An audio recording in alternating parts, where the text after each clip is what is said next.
Meus amigos, meus irmãos, sejam todos bem-vindos ao Evangelho no Lar, promovido pelo Grupo Espírita Garimpeiros da Luz, aqui em Natal, Rio Grande do Norte.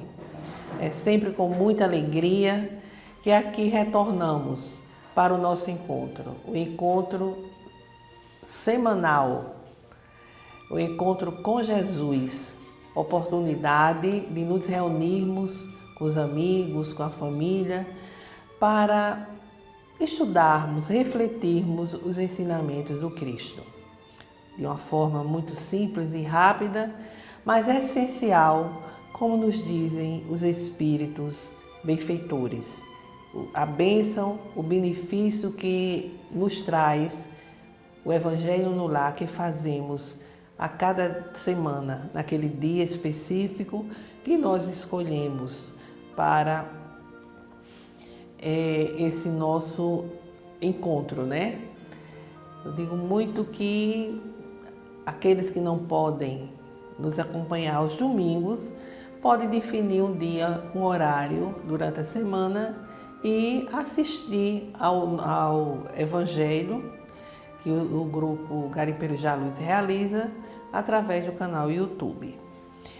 Não esqueçamos o recipiente com a água a ser fluidificada durante a nossa reunião pelos guias espirituais. Ingeri-la no final da reunião com muito amor, respeito e muita fé. Vamos então fazer agora a nossa leitura preparatória do livro Pão Nosso, psicografia de Chico, ditado pelo Espírito Emmanuel. Hoje a mensagem é a 137. Inimigos. Amai, pois, os vossos inimigos. Jesus. Registro de Lucas, capítulo 6, versículo 35. A afirmativa do Mestre Divino merece meditação em toda parte. Naturalmente que a recomendação quanto ao amor aos inimigos pede análise especial.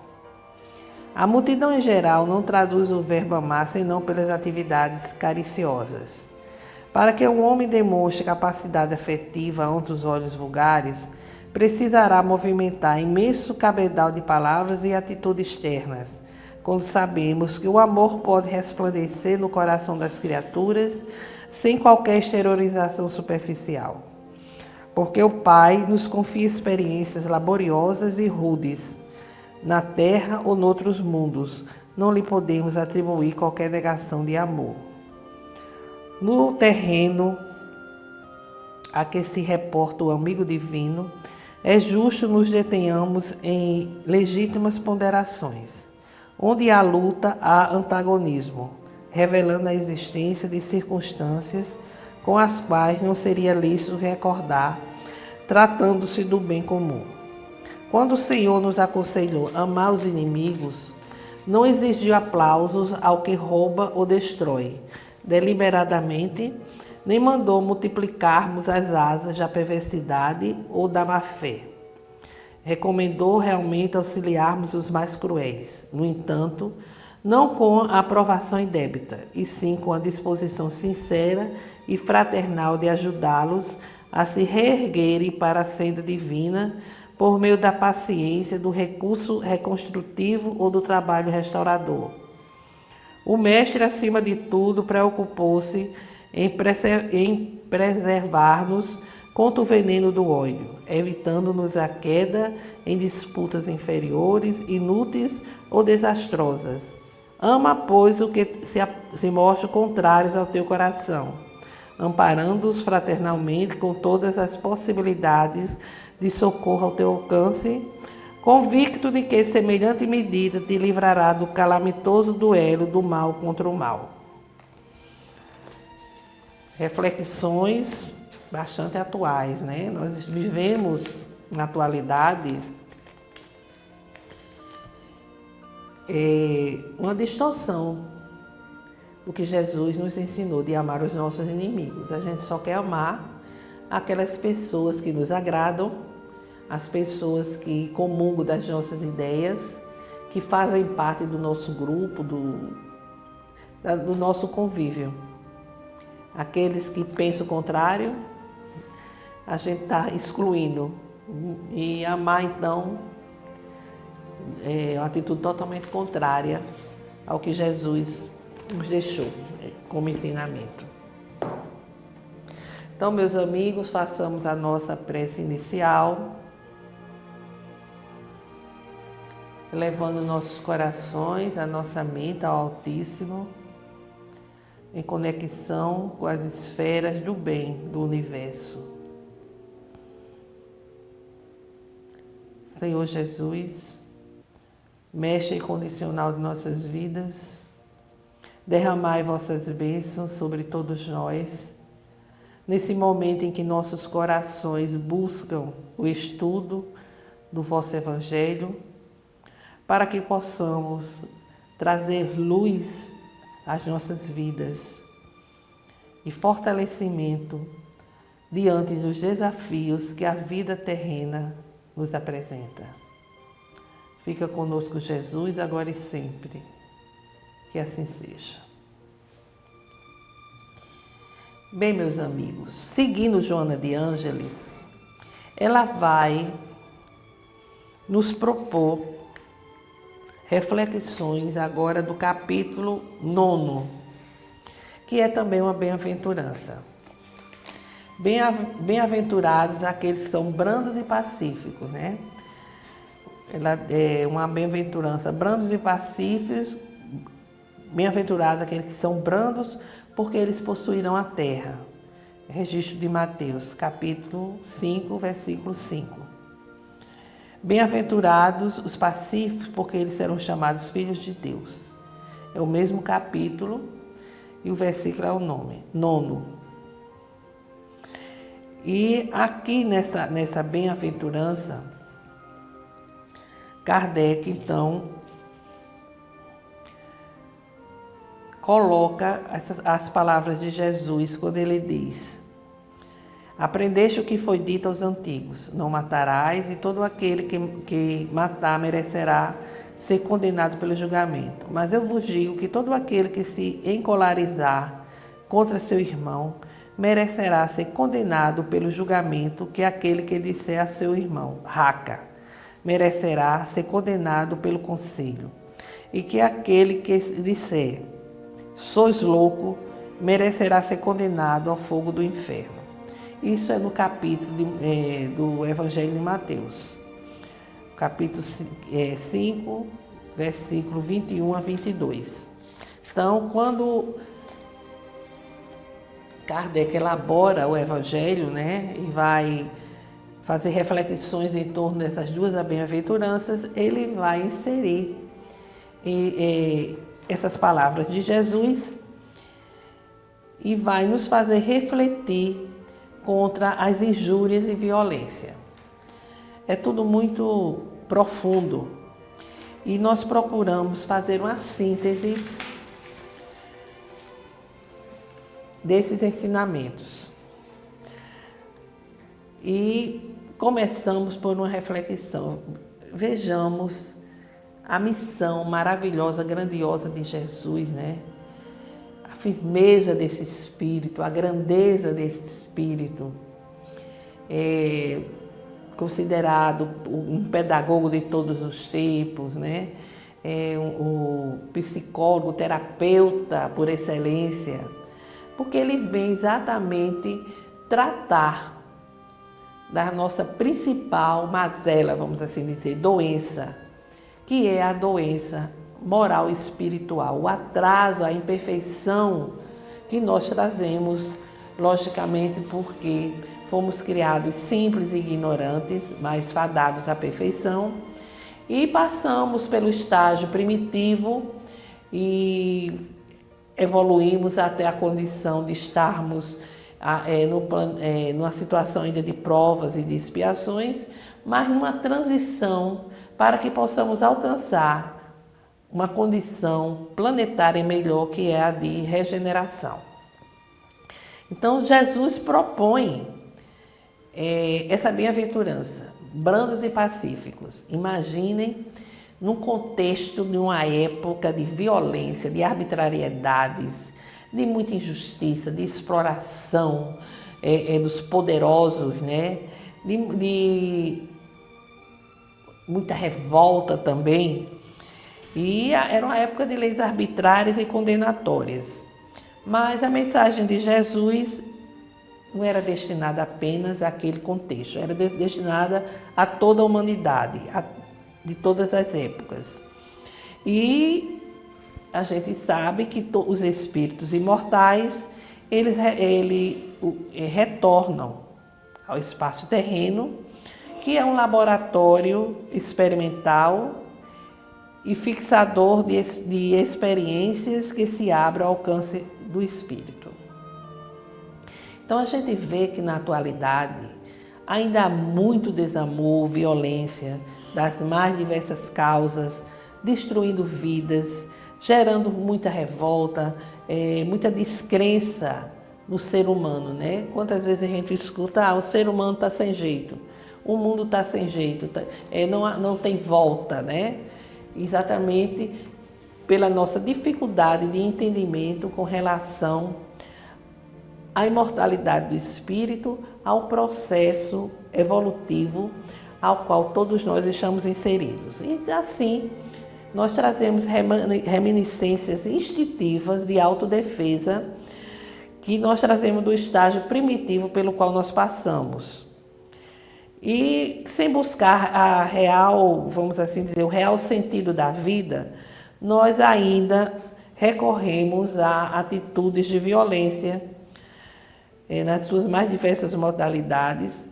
E isso ocorre para que a gente vença os conflitos, vença o nosso desamor, os desafetos e impor a nossa vontade, né? A gente vê aí uma violência constante de pessoas que agridem, que matam em nome do afeto, em nome da violência, mas uma atitude simplesmente porque teve os seus interesses, a sua vontade prejudicada, né? Aí vem a revolta do ser em desequilíbrio e cometendo aí as mais terríveis atrocidades. Brandos e pacíficos, os Espíritos nos dizem, são máximas apresentadas por Jesus, que fez da doçura, da moderação, da afabilidade uma lei e condena, por conseguinte, a violência, a cólera, toda a expressão, inclusive qualquer expressão descortês com respeito ao semelhante. Olha só, atitude descortês. Às vezes a gente é descortês com um colega de trabalho, né? E Jesus já propunha que isso fosse evitado. O mundo acha que o manso, ele é um covarde, ele é um fraco, ele é um omisso, ele é indiferente, conivente. No entanto, mansidão é força tornada gentil, atitude interna de quem é pobre de espírito, ou seja, quem não tem orgulho nem vaidade, de quem chora e tem puro coração. É o ponto de vista que a pessoa faz de si mesma, que se expressa de forma com que o cristão vê os outros. A pessoa é mansa, porque é forte, ele é manso porque tem um coração puro e vai oferecer ao semelhante aquilo que ele tem de melhor, aquilo que ele deseja para si mesmo. Então, mesmo que a pessoa esteja mergulhada em sofrimento, o manso não vê nenhuma razão para não crer na bondade de Deus e na benignidade do universo. Não se revolta, ele entende a sua condição e procura, logicamente, naquele sofrimento em que se encontra, amenizar o sofrimento e, se possível, vencer. Só podem ser mansos os que não são egoístas, que pensam menos em si mesmo, os contentes com o que possuem, os não ambiciosos. Haverá paz íntima quando não houver luta externa em caráter de posse. Isso não significa, no entanto, a ausência de ânimo, de disposição para progredir. Não, a pessoa tem ânimo, tem disposição para lutar e progredir, mas não vai lutar externamente pela posse, não vai desenvolver inveja do outro que tem uma condição que ele não tem e que gostaria de alcançar. A condição de mansidão e de outras virtudes, ela é relativa ao estágio evolutivo de cada um, até que se desenvolvam por completo. Então, cada um de nós está no estágio evolutivo e, consequentemente, a condição da mansidão, a condição das virtudes será relativa a esse nosso estágio evolutivo.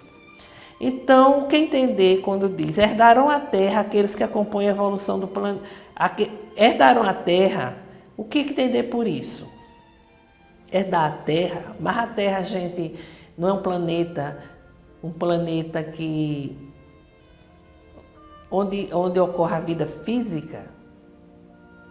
Porque herdarão a terra. E ele explica, herdarão a terra aqueles que acompanharem a evolução do planeta, que está fadado a passar por profundas transformações físicas, sociais e morais, tornando-se uma instância mais ditosa. Assim, passarão a reencarnar neste mundo de regeneração apenas os espíritos que tenham demonstrado a firmeza no bem, concretizando-se a promessa de Jesus de que os mansos herdarão a terra. Ou seja, esse sentido de herdar a terra é herdar o espírito manso, que alcançou a mansidão, ele vai herdar uma terra ditosa, onde ele vai poder reencarnar em seu processo de aprendizado, em seu processo de evolução. Então, eles vão herdar uma terra, como o Espírito diz, mais ditosa, uma instância mais feliz. É nesse sentido. Mas o que dizer dos bem-aventurados pacificadores, porque serão chamados filhos de Deus? Há uma diferença fundamental entre pacífico e pacificador. Pacífico é o amigo da paz. Pacificador é aquele que, além de pacífico, trabalha, age em favor da paz. O pacífico, às vezes, pode ser passivo. O pacificador, não. Ele é atuante, ele trabalha, ele tem ações em busca da paz. Trabalha inspirado num profundo amor ao semelhante, nunca atiçando o incêndio da discórdia com a lenha da injúria ou da rebeldia. Embora todos sejam filhos de Deus, aquele que se torna pacificador será reconhecido e chamado filho de Deus, porque expressa em suas ações a luz divina que está em todas as criaturas. Então, essa bem-aventurança diz respeito a essa nossa condição existencial, de ter essa mansidão, de não ser uma pessoa que mergulha na cólera, na ira, na discórdia, mas é aquele que emite boas vibrações, que emite sentimentos do bem, porque alcançou a pureza de coração. Não tem mais em seu coração os sentimentos daninhos, ou seja, a erva daninha, e assim desfruta da mansidão. E é um pacífico, porque busca a paz, é um defensor da paz, a ponto de se tornar um pacificador, aquele que vai desenvolver ações pela paz. Como tá difícil pessoas assim, né? Esses poderosos que dominam o mundo material, financeiro, estão muito longe estão muito longe de ter esse tipo de vibração, de postura, de sentimento, porque estão a construir cada vez mais conflitos, guerra, dor e sofrimento. E dentro desse contexto, há o espírito Lázaro, que nos fala na instrução dos espíritos, nesse capítulo 9, sobre a afabilidade e doçura. E olha o que ele nos diz, que a benevolência para com o semelhante, fruto do amor ao próximo, tem como manifestação a afabilidade e doçura. Toda pessoa afável e doce nem sempre é benevolente, porque às vezes essa demonstração de ser afável e doce não é verdadeiro, é uma aparência. Ou seja, a pessoa não é verdadeira, é aquela pessoa que demonstra toda uma doçura, mas ali se esconde uma fera. A cortesia, diz ele, é o primeiro passo direcionado ao bom relacionamento das pessoas, mas pode consistir em atitude visando a obtenção de vantagens e a satisfação de interesses outros que não de doação desinteressada. Tudo não passa de máscara exterior, de uma roupagem que dissimula as deformidades interiores. As palavras cordiais são válidas nos relacionamentos, devendo estar em consonância com os bons sentimentos e acompanhados de gestos que justifiquem principalmente as atitudes de auxílio ao próximo. Mais uma vez aqui ele adverte, né, que a cortesia muitas vezes é uma cortesia falsa, porque a pessoa é cortês porque quer atender a certos interesses seus, obter algumas vantagens. E, no entanto, é necessário que ela esteja em consonância com os bons sentimentos para que seja verdadeira. O Espírito lembra que há criaturas que têm sorriso nos lábios, mas o coração está cheio de veneno. São afáveis quando falam pela frente e peçonhentas quando estão por trás e mordem a menor contrariedade. Às vezes a gente está num ambiente de tanto veneno, de tanta maledicência, que a gente diz, se eu sair, o que é que vão dizer de mim? Porque não escapa ninguém. A gente até pensa assim. E ele coloca aqui algo muito forte.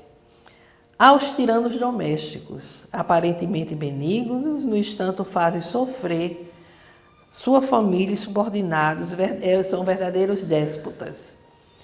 Como não se atrevem a usar autoridade sobre os estranhos, que os recolocaria em seu lugar, quer ao menos ser temido por aqueles que não podem resistir-lhes e se alegram em dizer: aqui eu mando e sou obedecido. Aí o Espírito diz, e poderiam acrescentar, e sou detestado.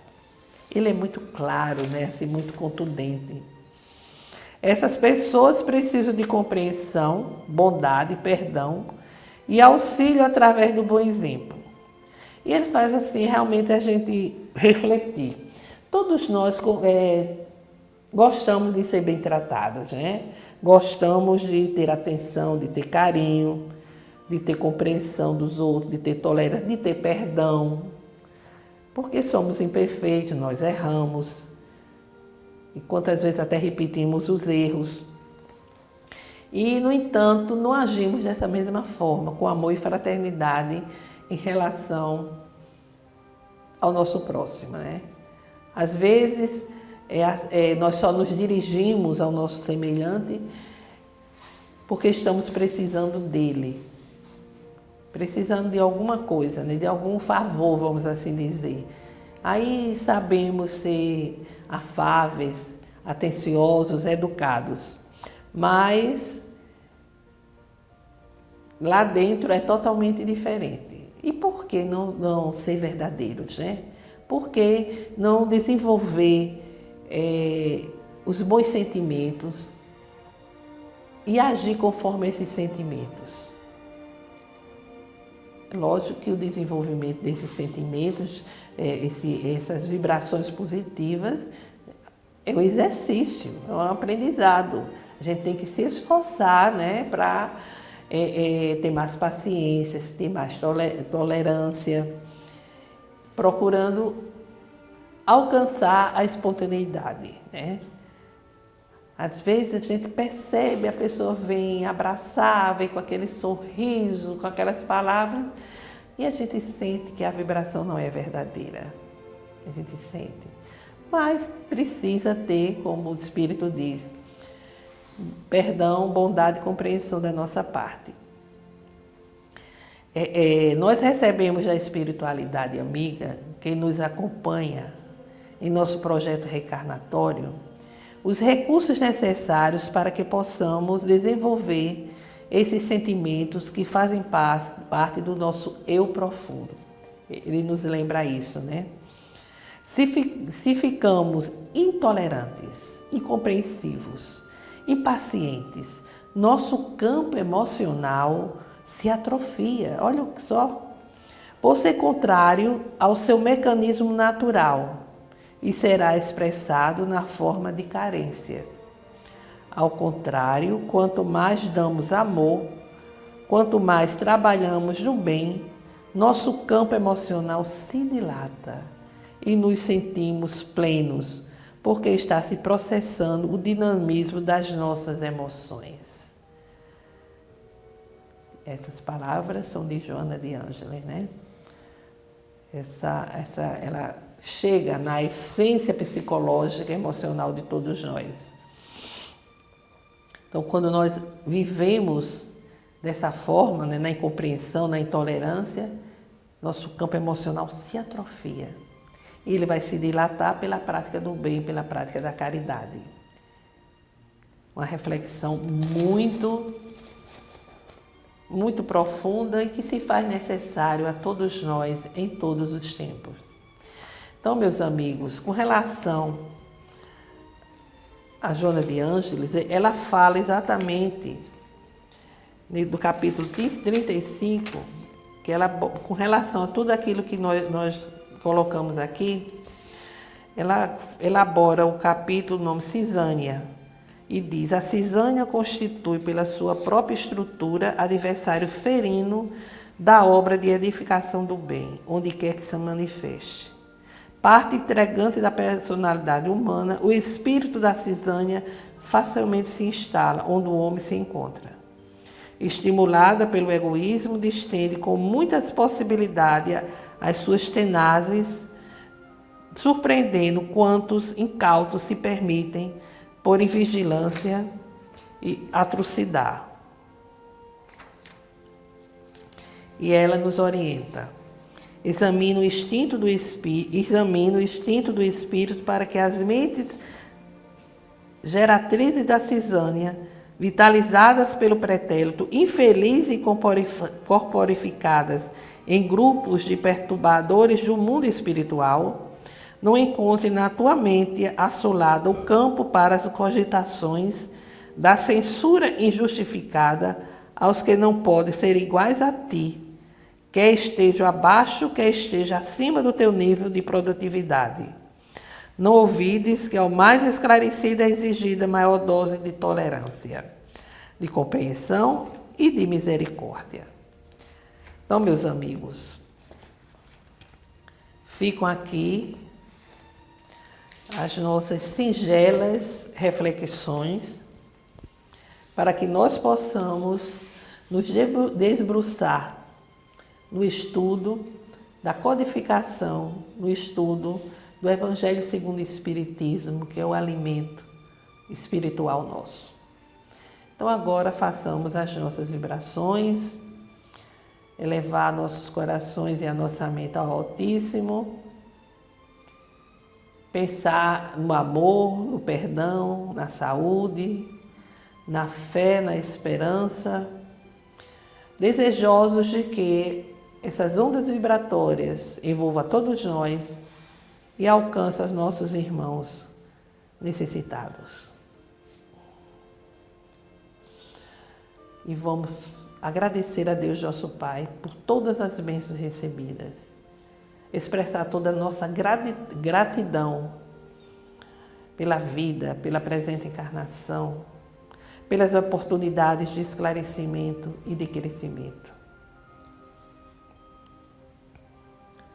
Senhor Deus, nosso Pai, estamos a vibrar humildemente pela paz entre as nações, pela solidariedade, pela fraternidade, que os governantes que detêm o poder em suas mãos, o poder financeiro,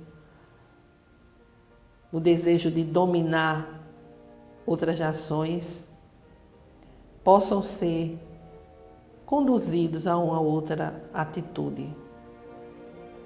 Vibramos pelo nosso país, cheio de conflitos, de egoísmo, de lutas de grupos, prejudicando a justiça social. Pelo fortalecimento da doutrina espírita, para que ela permaneça sintonizada com a codificação e com o Evangelho do Cristo. Pelo perdão e concórdia dos que não sintonizam conosco.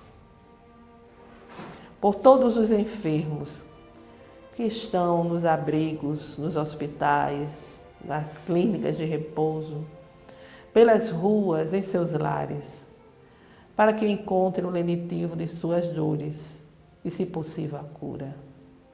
Pelas famílias, para que o Evangelho do Cristo chegue aos lares, levando harmonia aos corações.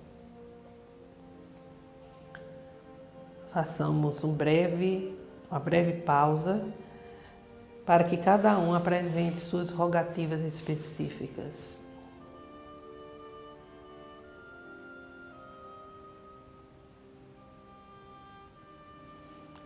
Recebei, Senhor Deus, nosso Pai, as nossas rogativas.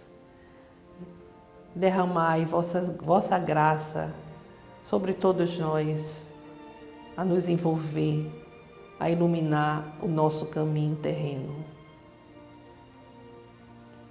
Pai nosso que estais em toda parte, glorificado seja o vosso nome no louvor de todas as criaturas, vindo a cada um de nós o vosso reino de amor e sabedoria, para que seja feita a vossa vontade, acima dos nossos desejos, aqui na terra e em todos os ciclos espirituais.